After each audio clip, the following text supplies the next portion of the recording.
સ્કંદ પુરાણ અંતર્ગત વૈશાખ માસ મહાત્મ્ય. વૈશાખની અક્ષય તૃતીયા અને દ્વાદશીનું મહત્વ. દ્વાદશીના પુણ્યદાનથી એક કુતરીનો ઉદ્ધાર. શ્રુતદેવજી કહે છે, જે મનુષ્ય અક્ષય તૃતીયાના દિવસે સૂર્યોદય સમયે પ્રાતઃ સ્નાન કરે છે અને ભગવાન વિષ્ણુની પૂજા કરીને કથા સાંભળે છે, તેઓ મોક્ષભાગી થાય છે. જે તે દિવસે ભગવાન મધુસૂદનની પ્રસન્નતા માટે દાન કરે છે, તેમનું તે પુણ્યકર્મ ભગવાનની આજ્ઞાથી અક્ષય ફળ આપે છે. વૈશાખ મહિનાની પવિત્ર તિથિઓમાં શુક્લ પક્ષની દ્વાદશી સર્વ પાપરાશિનો વિનાશ કરનારી છે. શુક્લ દ્વાદશીએ યોગ્ય પાત્રને માટે જે અન્ન આપવામાં આવે છે, તેના એક એક કણમાં કોટી કોટી બ્રાહ્મણ ભોજનનું પુણ્ય થાય છે. શુક્લ પક્ષની એકાદશીએ જે ભગવાન વિષ્ણુની પ્રસન્નતા માટે જાગરણ કરે છે, તે જીવન મુક્ત થાય છે. જે વૈશાખ દ્વાદશીએ તુલસીના કોમળ પાંદડાથી ભગવાન વિષ્ણુની પૂજા કરે છે, તે સંપૂર્ણ કુળનો ઉદ્ધાર કરીને વૈકુંઠ લોકનો અધિપતિ થાય છે. જે મનુષ્ય ત્રયોદશીએ દૂધ, દહીં, ખાંડ, ઘી અને શુદ્ધ મધ આ 5 દ્રવ્યોથી ભગવાન વિષ્ણુની પૂજા કરે છે તથા તે પંચામૃતથી શ્રીહરિને સ્નાન કરાવે છે, તે સંપૂર્ણ કુળનો ઉદ્ધાર કરીને વિષ્ણુલોકમાં પ્રતિષ્ઠિત થાય છે. જે સાયંકાળે ભગવાન વિષ્ણુની પ્રસન્નતા માટે શરબત આપે છે, તે પોતાના સંચિત પાપોને તરત ધોઈ નાખે છે. વૈશાખ શુક્લ દ્વાદશીમાં મનુષ્ય જે કાંઈ પુણ્ય કરે છે, તે અક્ષય ફળ આપનાર બને છે. પ્રાચીન કાળમાં કાશ્મીર દેશમાં દેવવ્રત નામે એક બ્રાહ્મણ હતા. તેમને એક સુંદર કન્યા હતી. તેનું નામ માલિની હતું. બ્રાહ્મણે તે કન્યાના લગ્ન સત્યશીલ નામે એક બુદ્ધિમાન સાથે કરી દીધા. માલિની કુમાર્ગ પર ચાલનારી વ્યભિચારિણી બનીને સ્વચ્છંદતાપૂર્વક આમ તેમ રહેવા લાગી. તે માત્ર દાગીના પહેરવા માટે પતિનું જીવન ઈચ્છતી હતી. તે પતિની હિતૈષણી ન હતી. તેના ઘરમાં કામકાજ કરવાના બહાને ઉપપતિ રહ્યા કરતો હતો.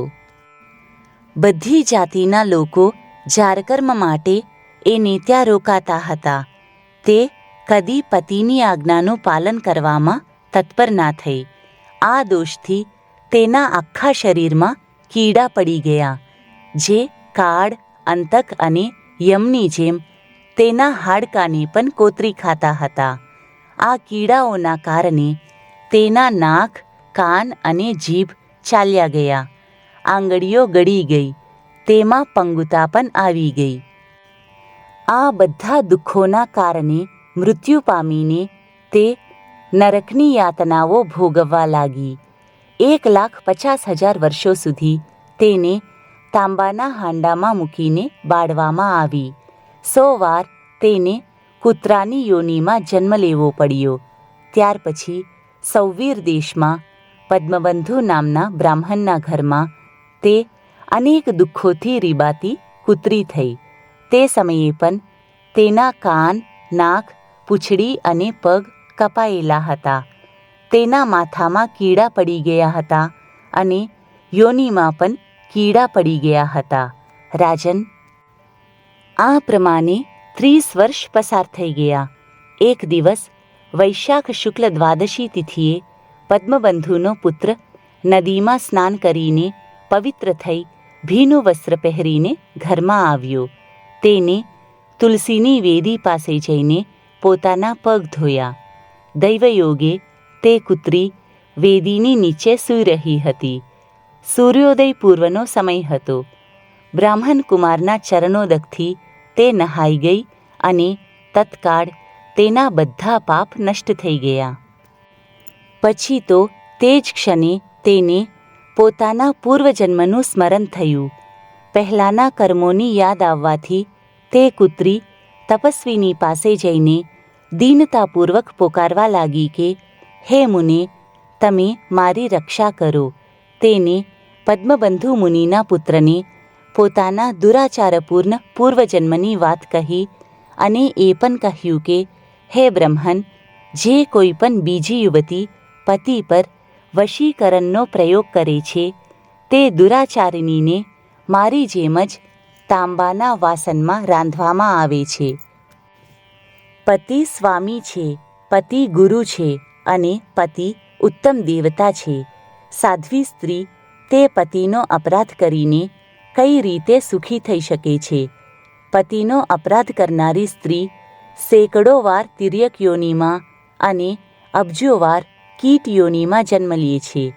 તેથી સ્ત્રીઓએ સદા પોતાના પતિની આજ્ઞાનું પાલન કરવું જોઈએ. હે બ્રહ્મન, આજે હું તમારી દૃષ્ટિની સામે આવી છું.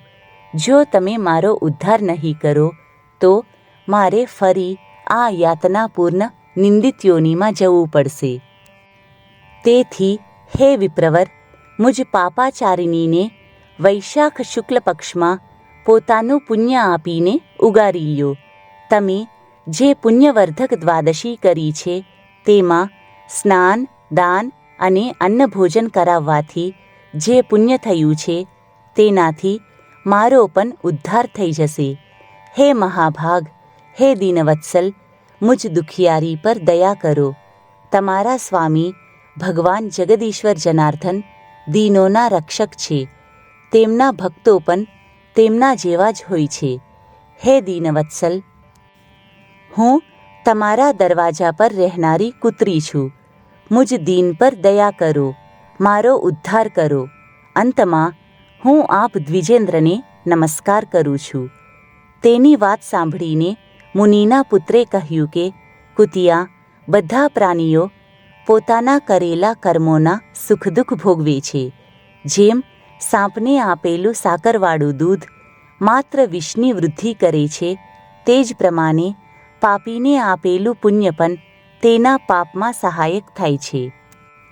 મુનિકુમારના આ પ્રમાણે કહેવાથી કૂતરી દુઃખમાં ડૂબી ગઈ અને તે પુત્રના પિતાની પાસે જઈને આર્ત સ્વરે આક્રંદ કરીને બોલી કે હે પદ્મબંધુ બાબા, હું તમારા દ્વારની કુતિયા છું. મેં તમારું હેઠું ખાધું છે. મારી રક્ષા કરો, મને બચાવો. ગૃહસ્થોના ઘરમાં જે પાળેલા પ્રાણી રહે છે તેમનો ઉદ્ધાર કરવો જોઈએ. આ વેદવેત્તાઓનો મત છે. ચાંડાલ, કાગડા, કૂતરા આ બધા ગૃહસ્થના નાખેલા ટુકડા ખાય છે. તેથી તેમની દયાને પાત્ર છે. જે પોતાના જ પાળેલા રોગથી ગ્રસ્ત પ્રાણીનો અને અસમર્થ પ્રાણીનો ઉદ્ધાર નથી કરતો તે નરકમાં પડે છે, એવો વિદ્વાનોનો મત છે. સંસારનું સર્જન કરનારા ભગવાન વિષ્ણુ એકને કર્તા બનાવીને પોતે જ પત્ની, પુત્રના નાતે સમસ્ત જંતુઓનું પોષણ કરે છે. તેથી પોતાના આશ્રિતોની રક્ષા કરવી જોઈએ. આ ભગવાનની આજ્ઞા છે. દયાળુ હોવાથી તમે મારો ઉદ્ધાર કરો. દુઃખી કૂતરીની વાત સાંભળીને ઘરમાં બેઠેલા પદ્મબંધુ મુનિ તરત ઘરમાંથી બહાર નીકળ્યા. તે સમયે પદ્મબંધુએ પુત્રને પૂછ્યું કે આ શી વાત છે? ત્યારે પુત્રે આ બધી વાત કહી.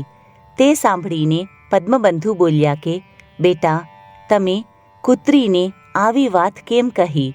સાધુ પુરુષોના મુખેથી આવી વાત નથી નીકળતી. વત્સ, જુઓ તો ખરા. બધા લોકો પરોપકાર કરવા ઉદ્યત રહે છે. ચંદ્રમા, સૂર્ય, વાયુ, અગ્નિ, જલ, ચંદન, વૃક્ષ અને સાધુ પુરુષ હંમેશા પરોપકાર કરતા રહે છે. દૈત્યોના બલથી હારેલા દેવતાઓના કલ્યાણ માટે મહામુનિ દધીચીએ પોતાના અસ્થિ આપી દીધા. હે મહાભાગ, પૂર્વકાળમાં રાજા શિબીએ કબૂતરના પ્રાણ બચાવવા માટે ભૂખ્યા બાજને પોતાના શરીરનું માંસ આપ્યું હતું. પહેલાં આ પૃથ્વી પર જીમુતવાહન નામના રાજા થઈ ગયા. તેમને એક સર્પના પ્રાણ બચાવવા માટે મહાત્મા ગરુડને પોતાનું જીવન સમર્પિત કરી દીધું હતું. તેથી વિદ્વાન બ્રાહ્મણે દયાળુ થવું જોઈએ. શું ઇન્દ્રદેવ શુદ્ધ સ્થાનમાં જ વૃષ્ટિ કરે છે, અશુદ્ધ સ્થાનમાં વૃષ્ટિ નથી કરતા? શું ચંદ્રમા ચાંડાલના ઘર પર પ્રકાશ નથી કરતા? તેથી વારંવાર પ્રાર્થના કરી રહેલી આ કુતરીનો હું મારા પુણ્યોથી ઉદ્ધાર કરીશ. આ પ્રમાણે પુત્રની માન્યતાનું નિરાકરણ કરીને પરમ બુદ્ધિમાન પદ્મબંધુએ સંકલ્પ કર્યો અને કહ્યું કે, કુતિયા, લે, હું તને દ્વાદશીનું પુણ્ય અર્પણ કરું છું. બ્રાહ્મણના આ પ્રમાણે કહેતા જ કુતિયાએ એકદમ પોતાના શરીરનો ત્યાગ કરી દીધો અને દિવ્ય દેહ ધારણ કરીને દિવ્ય વસ્ત્ર આભૂષણોથી વિભૂષિત થઈને 10 દિશાઓને પ્રકાશિત કરતી રહીને બ્રાહ્મણની આજ્ઞા લઈને સ્વર્ગલોકમાં ચાલી ગઈ. ત્યાં અનુપમ સુખોનો ઉપભોગ કરીને આ પૃથ્વી પર ભગવાન નરનારાયણના અંશથી ઉર્વશી નામે પ્રગટ થઈ.